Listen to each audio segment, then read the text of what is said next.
how can we do things together? And that togetherness really is that superpower, that antidote. Yeah.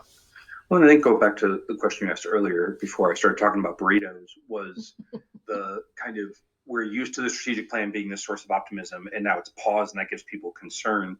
And then the question is, which components of it can we continue to drive forward Yeah. on? And a lot of strategic plans that we've worked on and seen, including our own, include succession work. Mm-hmm. Which invariably is linked to organizational culture work, team building, so on and so forth. So you have kind of that path, and then back to the connecting outside of the four walls of the organization. Many organizations have partnership strategies. Mm-hmm. They could be as robust as a merger strategy, but wherever it is, it's how can we connect. We know there's going to be a squeeze on resources, or we strongly suspect there's going to be a squeeze on resources. Therefore, who's doing this thing that's a nice to have for us, but it's their core competency, and how can we try to come together and see if we can get 1 to 1, 1+1 to equal 3.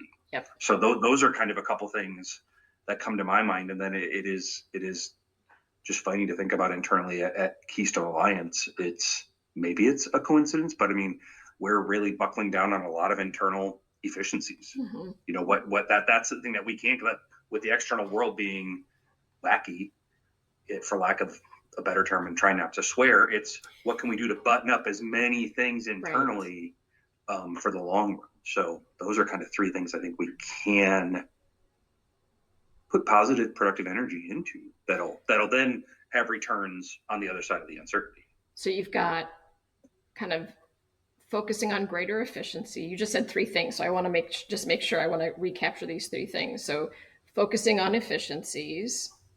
Number 2 was partnerships, yes. And number 3, I brought up succession. Yep. But it's however you. I mean, to me, that's org culture and leadership development, sustainability. Yeah, it can be leadership, yep, development, broad succession stuff, short-term succession stuff, or just where how are we living our values? Is it time to check in with the team on those and have that chat?